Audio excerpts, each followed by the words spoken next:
Madison Thompson had always believed that life was unfair, but she never expected it to become a personal vendetta.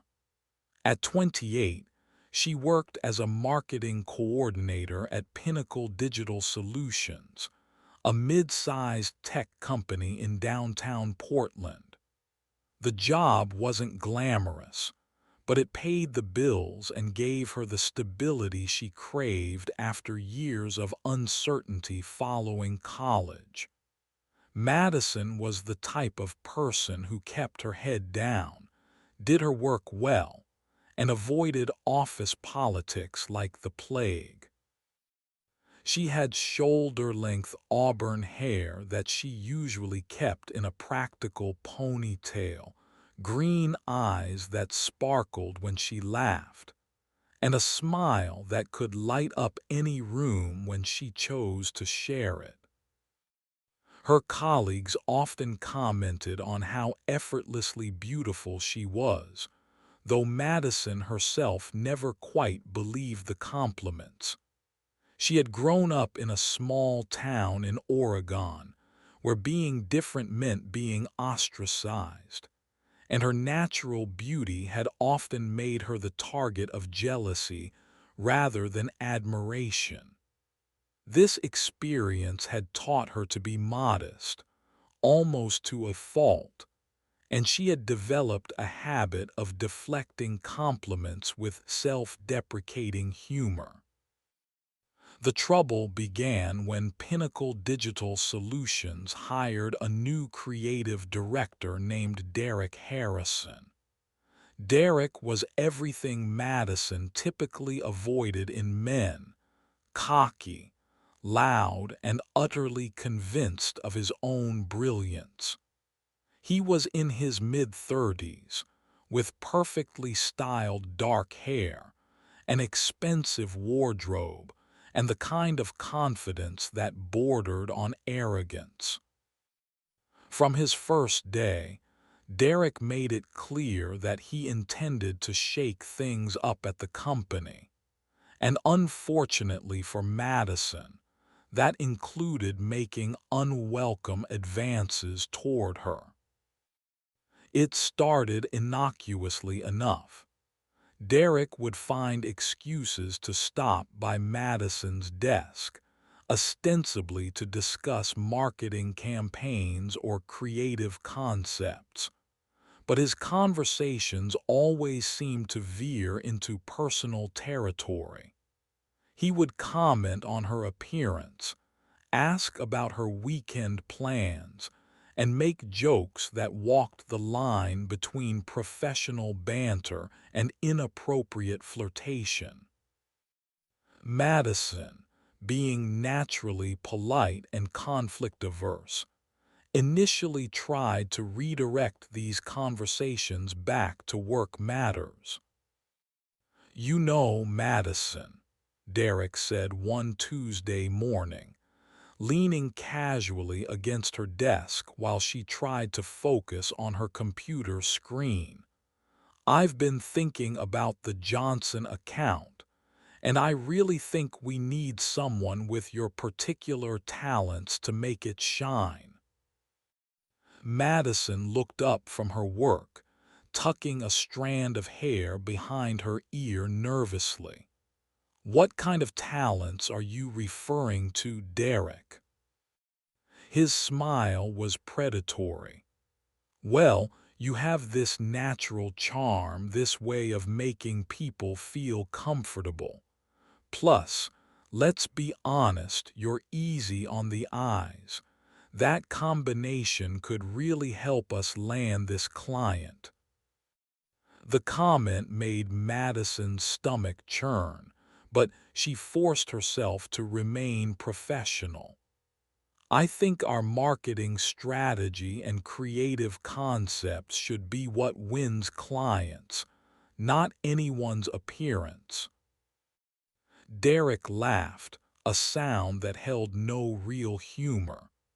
"Come on, Madison, don't be naive. This is the real world. Sometimes we have to use every advantage we have." This interaction was typical of their exchanges. Derek would make comments that made Madison uncomfortable, but he was always careful to couch them in terms that could be interpreted as professional feedback or innocent observations. He was a master manipulator who knew exactly how to push boundaries without crossing lines that would get him in immediate trouble with HR. The situation escalated during the company's quarterly meeting in late September. The entire staff had gathered in the main conference room to discuss upcoming projects and review the previous quarter's performance. Madison had prepared a presentation on their social media marketing results, complete with charts and analytics that demonstrated the success of several campaigns she had spearheaded. As she stood at the front of the room, clicking through her slides and explaining the data, she noticed Derek watching her with an intensity that made her skin crawl. When she finished her presentation and asked for questions, Derek was the first to raise his hand. "Excellent work as always, Madison," he said, his voice carrying clearly across the room. "I have to say, watching you present is always a pleasure. You have this natural grace, this captivating presence that just draws people in." Madison felt her cheeks burn with embarrassment as several colleagues shifted uncomfortably in their seats. She could see knowing looks being exchanged around the room, and she realized that Derek's behavior toward her hadn't gone unnoticed by others. "Thank you," she managed to say, her voice steady despite her inner turmoil.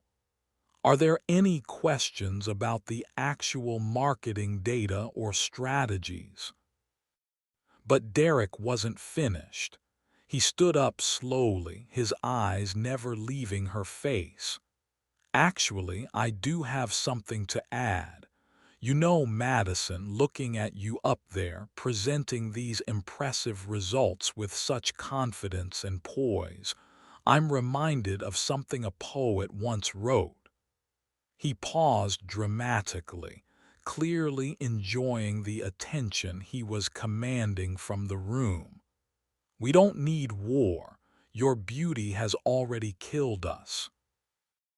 The silence that followed was deafening. Madison felt as though the floor had dropped out from beneath her feet. Around the room, she could see expressions ranging from shock to disgust to embarrassment. Some of her female colleagues looked outraged on her behalf, while others seemed uncomfortable and avoided eye contact entirely. Madison's face flushed deep red, but not from pleasure or flattery.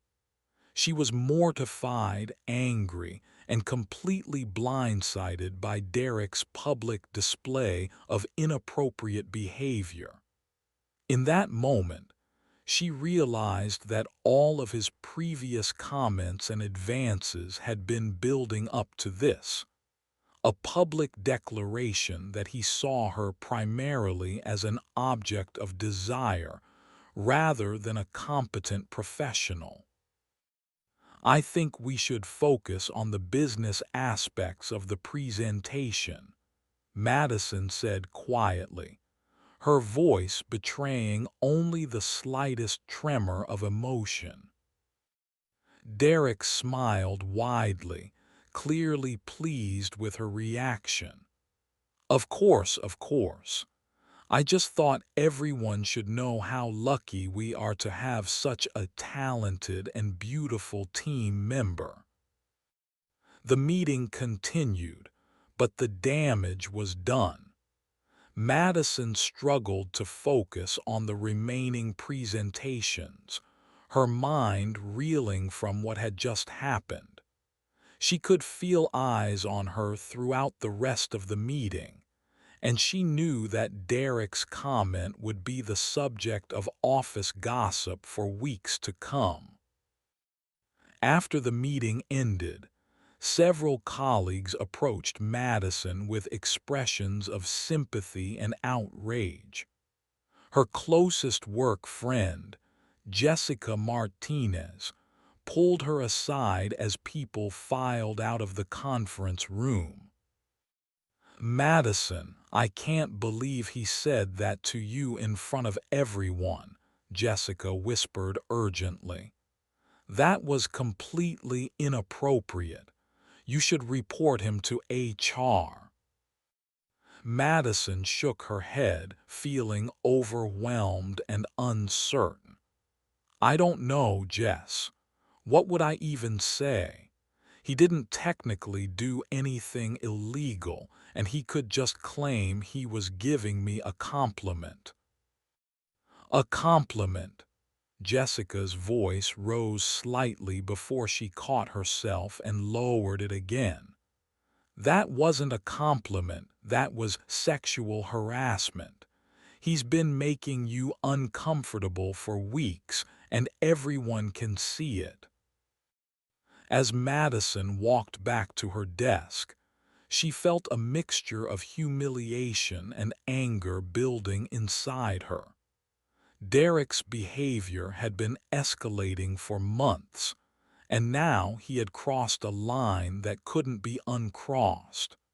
She realized that his comment in the meeting wasn't just inappropriate, it was a power play, a way of publicly marking his territory and making it clear that he saw her as fair game. The rest of the day passed in a blur of sympathetic looks from colleagues and knowing smirks from others who seemed to find the situation amusing rather than appalling. Madison tried to focus on her work, but she couldn't shake the feeling that something fundamental had shifted in her workplace dynamic. That evening, as she sat in her small apartment overlooking the Willamette River, Madison reflected on what had happened. She thought about Derek's words and the way he had delivered them, with such confidence and self-satisfaction. She realized that he had been testing her boundaries for months, and her failure to respond more aggressively had only encouraged him to push further. Madison had always prided herself on being professional and taking the high road in difficult situations. But as she replayed the day's events in her mind, she began to understand that sometimes taking the high road just meant allowing others to walk all over you. Derek's behavior wasn't going to stop on its own, and his public humiliation of her in the meeting had made it clear that he felt completely untouchable. For the first time since she had started working at Pinnacle Digital Solutions, Madison began to seriously consider her options. She could continue to endure Derek's inappropriate behavior and hope that he would eventually lose interest or move on to another target. She could report him to HR and hope that the company would take action, though she had little faith in that outcome given Derek's position and the company's track record of protecting senior employees. Or she could find a way to fight back. As Madison sat in her apartment that night, something began to crystallize in her mind. Derek Harrison thought he was untouchable, thought he could humiliate her publicly and face no consequences. He had underestimated her, dismissed her as just another pretty face who would be too intimidated or flattered to challenge his behavior. He was about to learn just how wrong he was.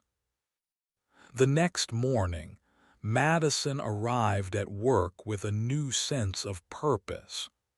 She had spent most of the night researching employment law, company policies, and documentation strategies. If Derek wanted to play games, she would play to win, but she would do it smart and methodically. Her first stop was her own computer, where she began documenting every inappropriate interaction she could remember having with Derek since his arrival at the company. She noted dates, times, witnesses present, and exact quotes when possible. The list was longer and more disturbing than she had initially realized when she saw it all written down in black and white. Madison also began paying closer attention to Derek's behavior with other women in the office. She had been so focused on her own uncomfortable interactions with him that she hadn't fully noticed how he treated other female employees. Now, watching more carefully, she realized that his inappropriate behavior wasn't limited to her. Derek had a pattern of making comments about women's appearances, standing too close to them during conversations, and finding excuses to touch them unnecessarily during meetings or casual interactions. He was particularly predatory toward younger female employees and interns, who were less likely to speak up about his behavior due to their precarious positions within the company. Over the following days, Madison began building relationships with other women in the office who had experienced similar treatment from Derek.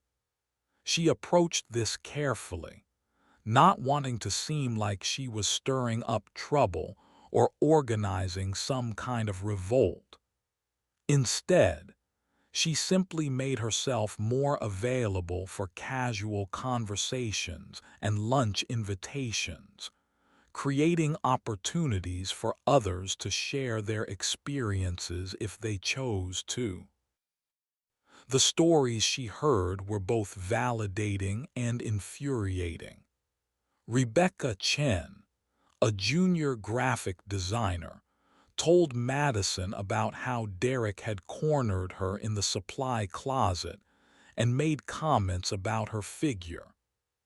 Amanda Rodriguez, an account manager, described how Derek had suggested that she wear more form-fitting clothes to client meetings because it would help close deals. Most disturbing was the story from intern Emma Walsh, a 22-year-old recent college graduate who was working at Pinnacle Digital Solutions for the summer. Emma revealed that Derek had invited her to dinner multiple times, always framing it as a professional mentoring opportunity, but making it clear through his comments and behavior that he expected something more personal in return. "I keep saying no," Emma told Madison during a quiet conversation in the break room, "but he keeps pushing. Yesterday he said that my internship evaluation would depend on how well I could take direction from senior staff. I'm scared that if I don't go along with what he wants, he'll make sure I don't get a good reference for future jobs." Madison felt a surge of protective anger hearing Emma's story. It was one thing for Derek to target her. She was an established employee with some job security and professional experience. But using his position to intimidate a young intern was beyond inappropriate. It was predatory and potentially illegal. That weekend, Madison made a decision that would change everything.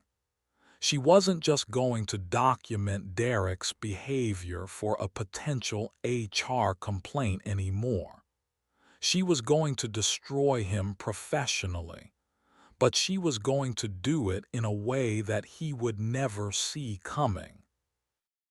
Madison had always been underestimated because of her appearance and quiet demeanor, but she had skills that Derek knew nothing about.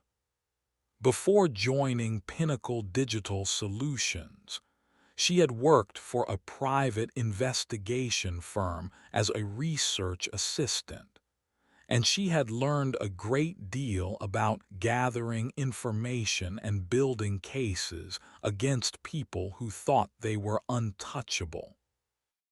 She began her research into Derek's background, using both public records and social media to build a comprehensive picture of his personal and professional history. What she found was illuminating and deeply troubling. Derek had been fired from his previous job at an advertising agency in Seattle, though the official reason given was restructuring. Madison found online reviews and forum posts from former employees suggesting that Derek's departure was actually due to multiple sexual harassment complaints. There were also hints that he had been involved in some kind of financial impropriety, though the details were vague. More damaging was what Madison discovered about Derek's current behavior outside of work. Through careful social media stalking and cross-referencing with public records, she learned that Derek was married with 2 young children, despite the fact that he wore no wedding ring and had never mentioned his family at work. His wife, Catherine Harrison, was a pediatric nurse who appeared to have no idea about her husband's workplace behavior. Madison also discovered that Derek had been inflating his resume and credentials significantly. He claimed to have graduated from a prestigious design school in New York and to have worked on campaigns for major national brands. However, Madison's research revealed that while he had attended the school he claimed, he had actually dropped out after 2 years, and his work experience had been greatly exaggerated. Most interestingly, Madison found evidence that Derek had been using company resources for personal projects. He had been working on freelance design projects during office hours, using company software and equipment, and even billing some of his time to company clients while actually working on outside jobs. As Madison compiled this information, she began to see the outlines of a strategy that would accomplish multiple goals simultaneously. She would expose Derek's inappropriate behavior toward female employees, reveal his professional dishonesty and misuse of company resources, and do it all in a way that would make it impossible for the company to ignore or minimize the situation. But Madison knew that timing would be everything. She needed to wait for the right moment, when Derek's guard was down, and when her revelations would have maximum impact. She also needed to make sure that her evidence was ironclad and that she had protected herself legally from any potential retaliation. The opportunity she had been waiting for came sooner than expected. The company announced that they would be hosting a major client presentation in early November, with several potential new accounts worth millions of dollars in billings. Derek, as creative director, would be leading the presentation team, and the success or failure of the event could significantly impact the company's financial future. Madison volunteered to be part of the presentation team, despite knowing that it would mean working closely with Derek and potentially subjecting herself to more of his inappropriate behavior. But she also knew that being part of the team would give her access to information and opportunities that she wouldn't have otherwise. As the presentation date approached, Derek's behavior became even more brazen. The stress of the upcoming event seemed to make him feel entitled to take out his frustrations on the women around him, and Madison found herself the primary target of his increasingly aggressive advances. "You know, Madison," Derek said one evening as most of the staff had gone home, and they were working late on presentation materials. "I've been thinking that after this presentation is over, you and I should celebrate properly. Maybe dinner, maybe something more intimate." Madison looked up from her computer, her expression carefully neutral. "I think a team celebration would be more appropriate, Derek." He moved closer to her desk, his voice dropping to what he clearly thought was a seductive whisper. "Come on, Madison. We both know there's something between us. That day in the conference room when I quoted that line about your beauty, I could see how it affected you. You couldn't stop blushing." Madison felt a familiar surge of anger, but this time she didn't try to suppress it entirely. Instead, she channeled it into her response. "Derek, I was blushing because I was embarrassed and uncomfortable, not flattered. Your comment was inappropriate, and it made me feel objectified in front of my colleagues." Derek's expression darkened slightly, and Madison could see that her direct rejection had wounded his ego. "You know, Madison, I'm trying to be nice here. I could make things very easy for you at this company, or I could make them very difficult. Your choice."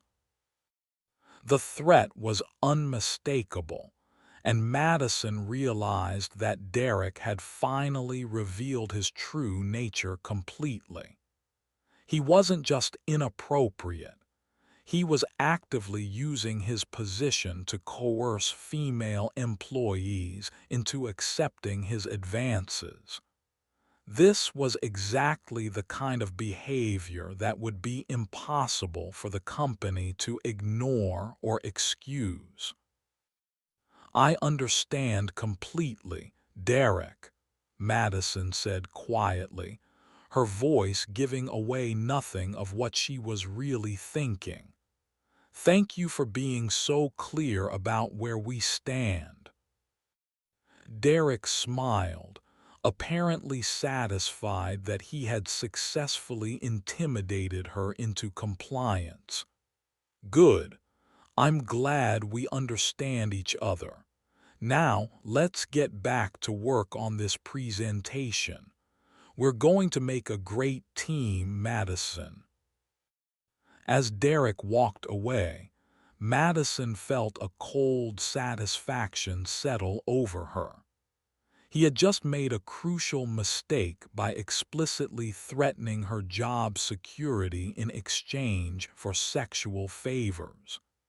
Even better, their conversation had taken place in an area of the office that was covered by security cameras with audio recording capabilities. Madison knew that her moment had finally arrived. Derek Harrison had pushed too far, threatened too much, and underestimated her too completely. Now she was going to show him exactly what happened when you tried to destroy someone who was smarter, more determined, and better prepared than you had ever imagined possible. The presentation was scheduled for the following Thursday. Madison had 6 days to put her plan into motion, and she intended to make every single one of them count. Madison spent the weekend meticulously preparing for what she had begun thinking of as Derek's reckoning. She organized all of her documentation into a comprehensive file that told a clear and damning story of systematic sexual harassment, professional misconduct, and abuse of power.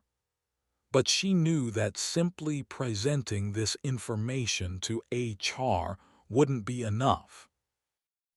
Derek was too well connected within the company, and there were too many ways for the situation to be minimized or swept under the rug. Instead, Madison developed a multi-pronged strategy that would make it impossible for anyone to ignore or dismiss what Derek had been doing. She would simultaneously expose his behavior to multiple audiences, ensuring that no single person or department could control the narrative or limit the consequences. Her first target was Derek's wife, Catherine. Madison had initially been reluctant to involve Derek's family in her plans, but his escalating threats and predatory behavior toward younger employees like Emma had convinced her that Catherine deserved to know what kind of man she was married to. More practically, Madison knew that a man facing a sexual harassment scandal at work while simultaneously dealing with marital problems at home would be in no position to mount an effective defense or counterattack. Madison created an anonymous email account and carefully composed a message to Catherine that included selected screenshots from Derek's social media accounts, photographs from company events showing him inappropriately touching female employees, and a detailed timeline of his workplace behavior.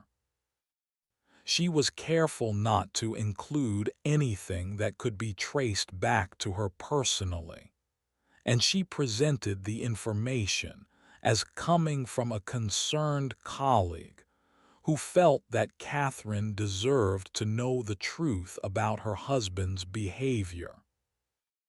Her second target was the local business community.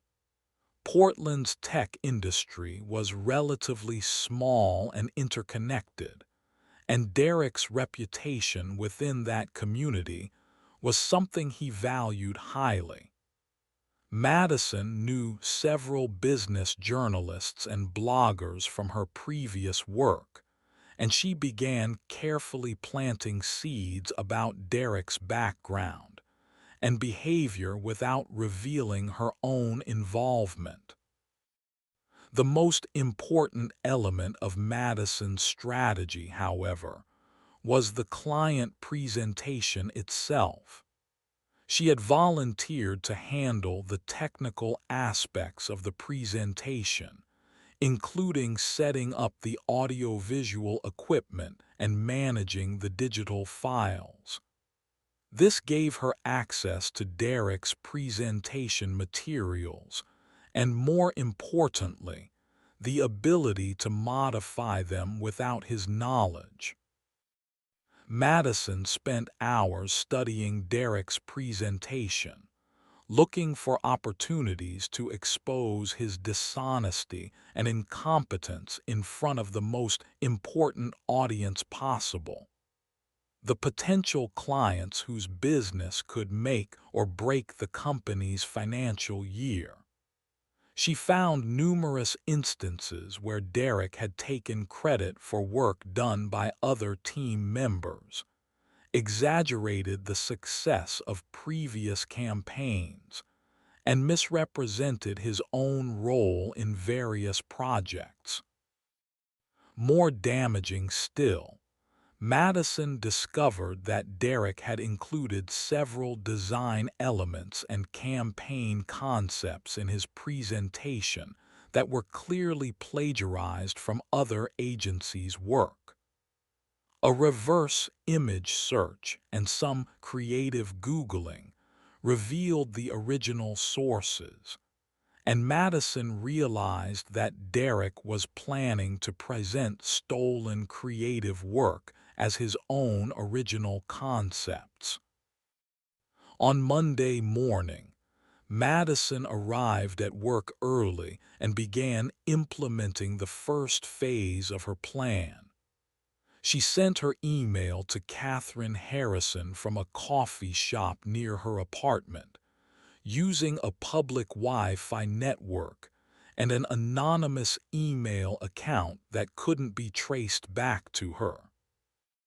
She also began reaching out to her contacts in the business journalism community, carefully sharing information about Derek's background and suggesting that his rapid rise at Pinnacle Digital Solutions might be worth investigating.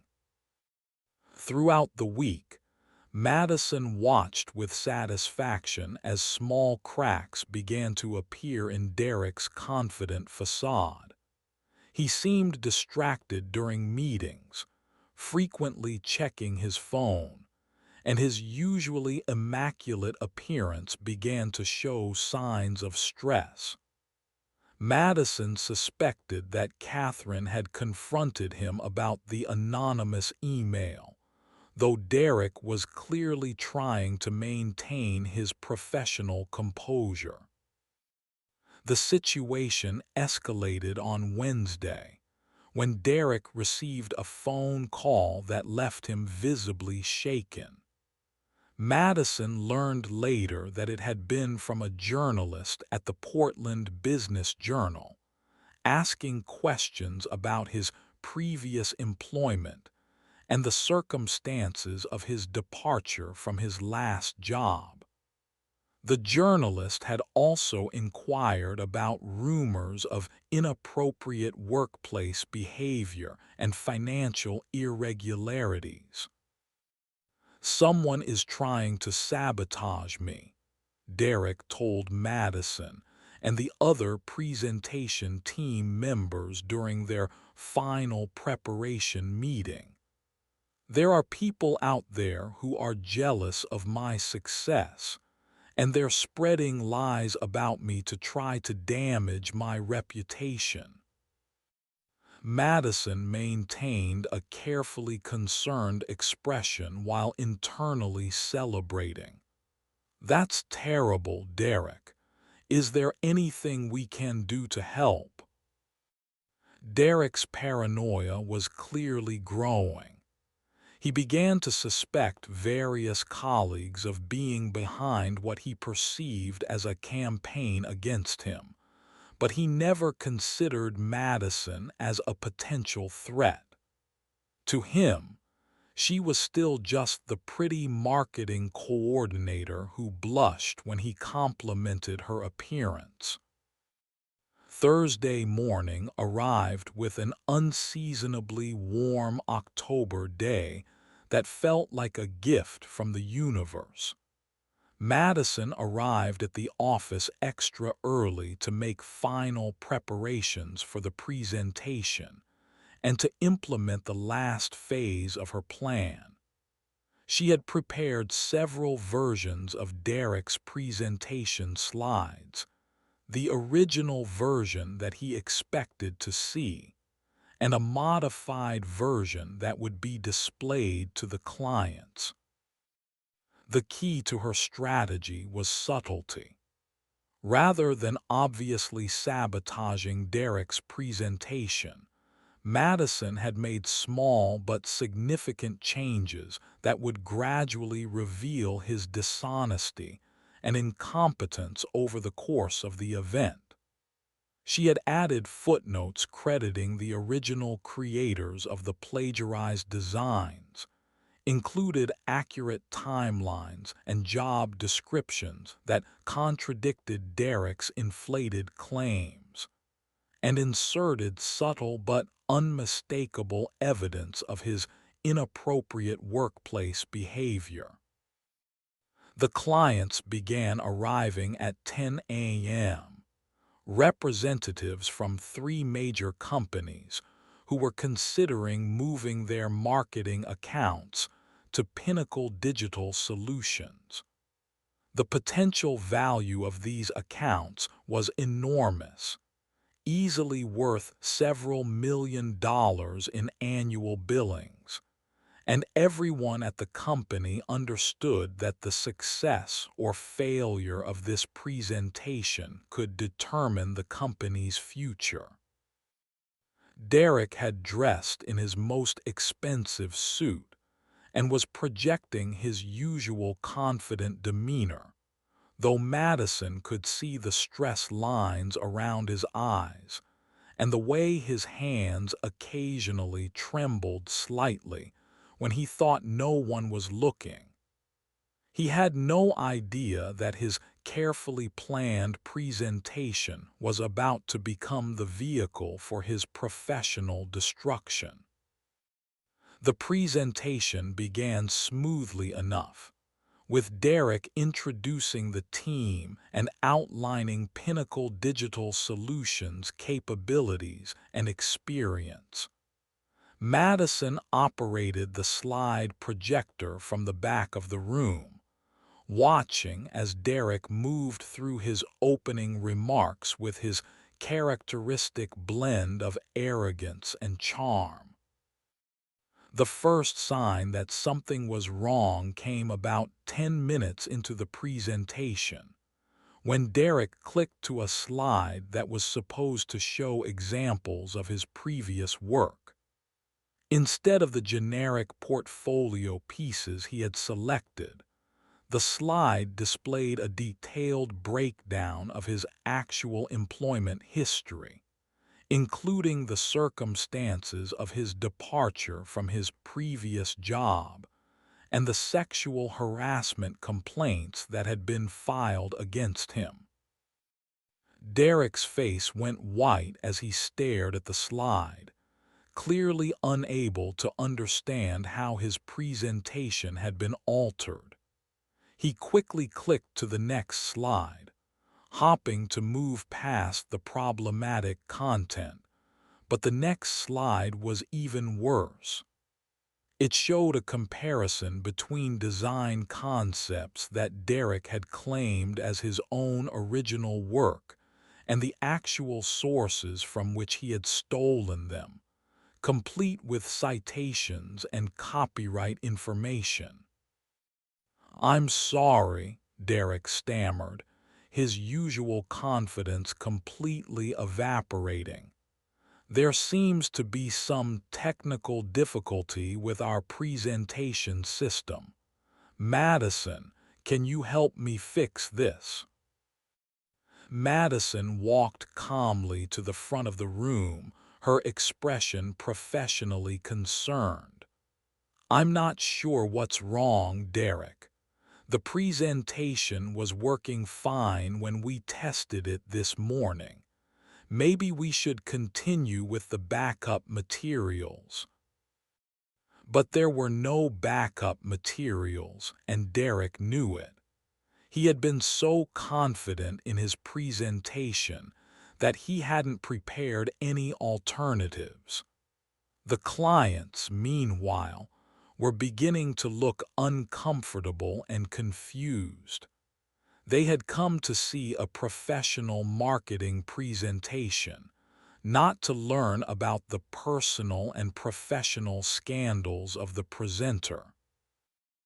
Derek tried to regain control of the situation by abandoning the slides and speaking directly to the clients, but the damage was already done. His credibility had been destroyed, and his obvious panic and discomfort made it clear that the information on the slides was accurate rather than the result of some technical malfunction. The final blow came when one of the clients, a sharp-eyed executive named Patricia Williams, asked Derek directly about the plagiarism allegations.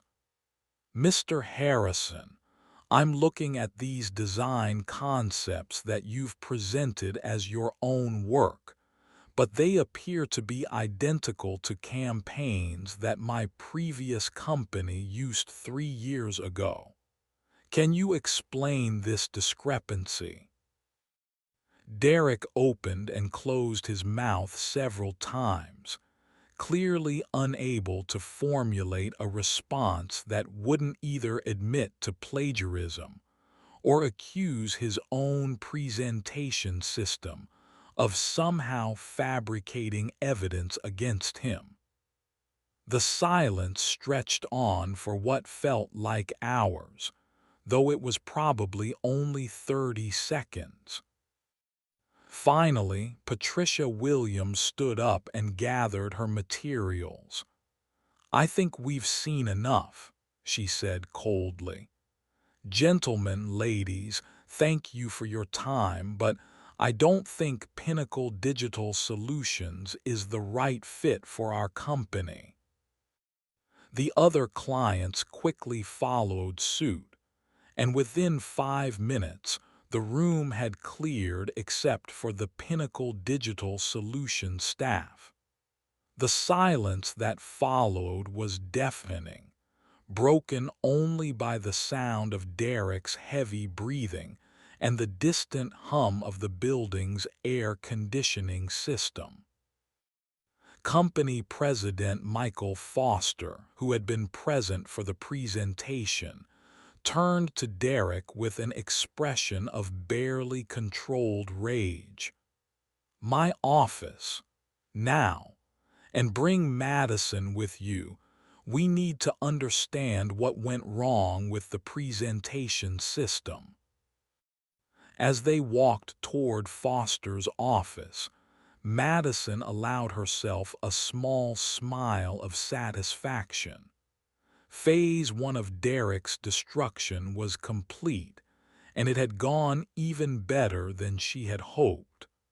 But she knew that the real reckoning was just beginning.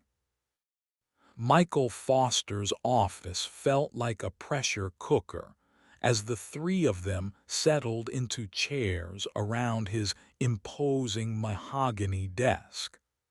Foster was a man in his late 50s who had built Pinnacle Digital Solutions from the ground up, and Madison could see that he was struggling to control his temper after witnessing the disaster that had just unfolded in the conference room. "What the hell just happened out there?" Foster demanded, his voice tight with suppressed anger. "Derek, that was supposed to be the presentation that secured our biggest accounts of the year, and instead it turned into some kind of exposé about your personal life and professional history. Derek had regained some of his composure during the walk to Foster's office, and he immediately went on the offensive. "Michael, I've been sabotaged. Someone has deliberately altered my presentation to make me look bad. This is clearly the work of someone within the company who wants to see me fail." Foster turned to Madison. "You were handling the technical aspects of the presentation. Is there any way someone could have modified Derek's slides without your knowledge?" Madison had prepared for this moment carefully. She pulled out her laptop and opened a folder containing backup copies of Derek's original presentation files. "I have all of the original materials right here, Mr. Foster. The presentation files that Derek gave me were exactly what was displayed today. I didn't modify anything." Derek's face flushed red as he realized the implications of what Madison was saying. "That's impossible. Those weren't my slides. Someone must have switched the files." "Derek," Foster said slowly, "are you suggesting that Madison deliberately sabotaged your presentation? Because that's a very serious accusation." Madison maintained her calm, professional demeanor while internally celebrating Derek's growing panic. "Mr. Foster, I understand that Derek is under a lot of stress, but I take my professional responsibilities very seriously.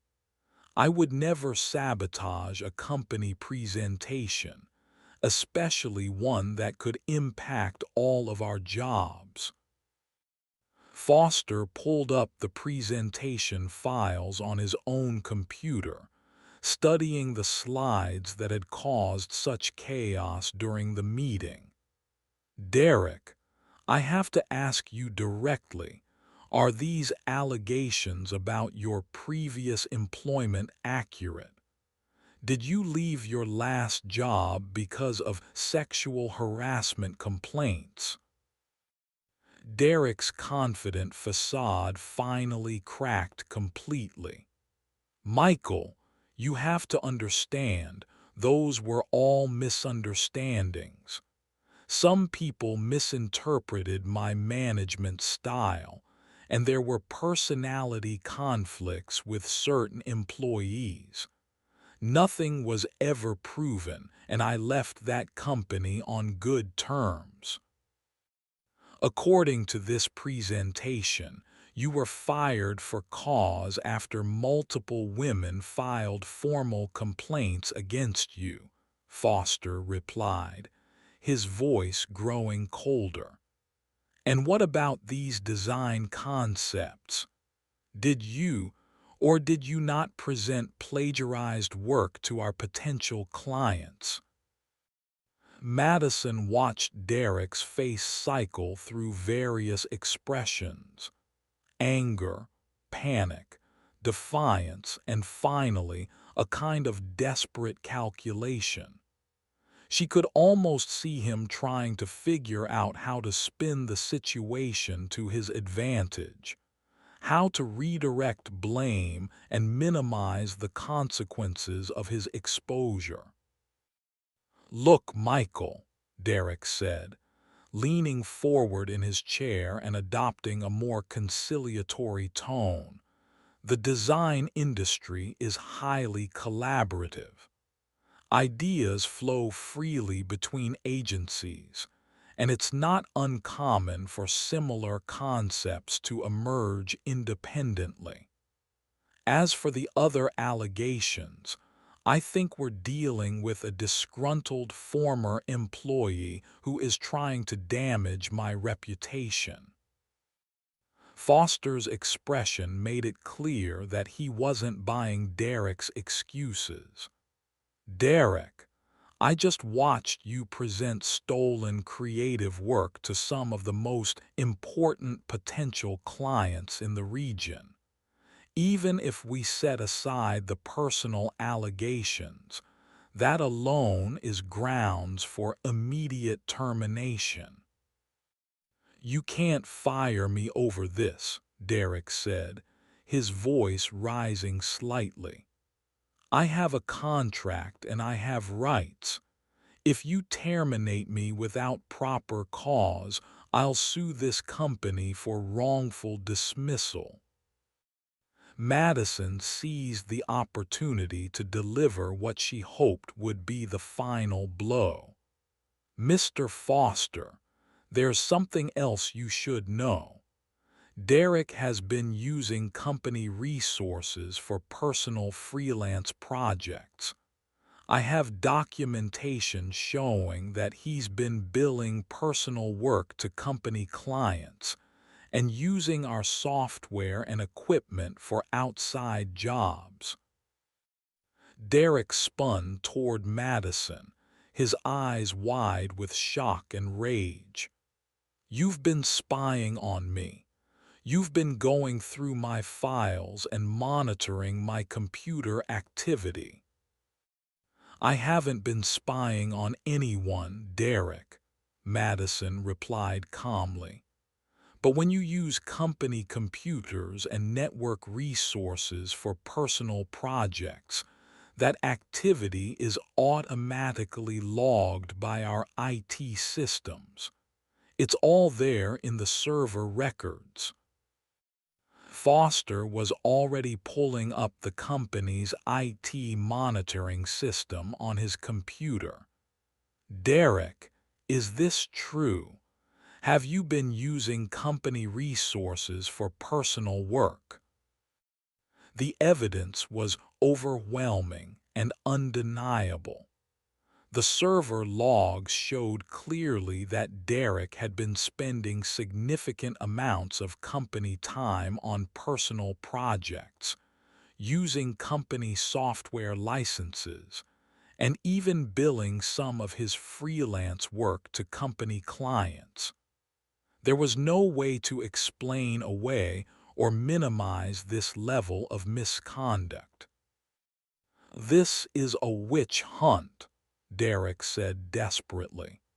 "Madison has been planning this from the beginning. She's been gathering information and plotting against me because I rejected her advances." Madison felt a surge of rage at Derek's attempt to flip the script and portray himself as the victim. This was exactly the kind of manipulative behavior she had expected from him, and she was prepared for it. "Mr. Foster," Madison said, her voice steady despite her anger, "I think Derek is confusing the situation. He's the one who has been making unwelcome advances toward me and other female employees. I have detailed documentation of his inappropriate behavior, including witnesses and dates." Foster held up his hand to stop the argument. "Both of you, enough. Derek, I want you to clean out your office immediately. Your employment with Pinnacle Digital Solutions is terminated effective immediately. Madison, I want you to prepare a full report on everything you know about this situation and submit it to HR by the end of the day." Derek stood up abruptly, his chair scraping loudly against the floor. "This isn't over, Michael. I have connections in this industry, and I'll make sure everyone knows how this company treats its senior staff." As for you, Madison, you have no idea what you've just done. You think you're so smart, but you've made a very powerful enemy." "Derek," Foster said sharply, "I suggest you leave the building immediately before I call security. Any further threats against Madison or any other employee will result in criminal charges being filed against you." After Derek stormed out of the office, Foster turned to Madison with an expression that mixed relief with concern. "Madison, I owe you an apology. It's clear that Derek's behavior toward you and other employees was completely unacceptable, and the company should have addressed it sooner." Madison nodded professionally. "Thank you, Mr. Foster.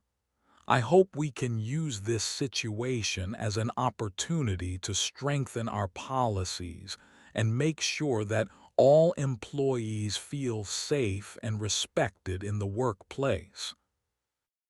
As Madison left Foster's office, she felt a complex mixture of emotions.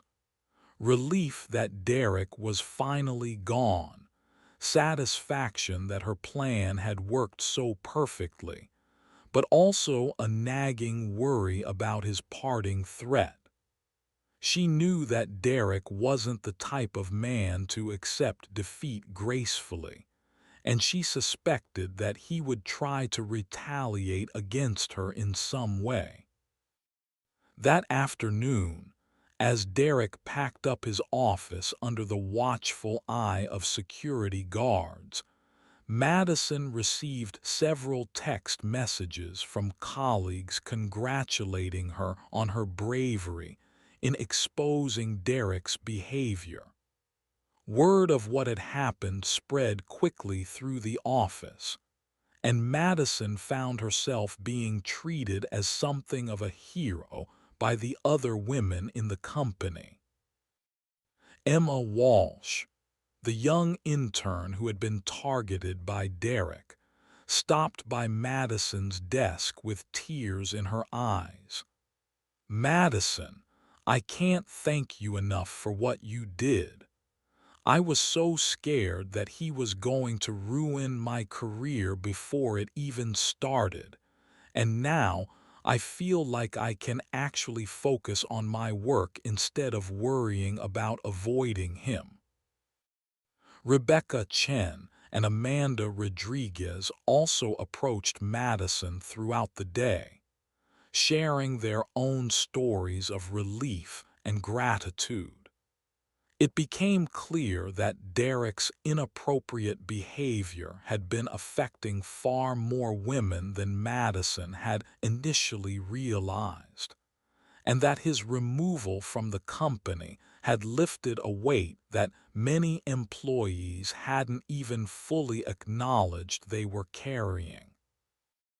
But even as Madison basked in the support of her colleagues and the satisfaction of having successfully removed a predator from their workplace, she couldn't shake the feeling that Derek's threat had been more than just empty bluster.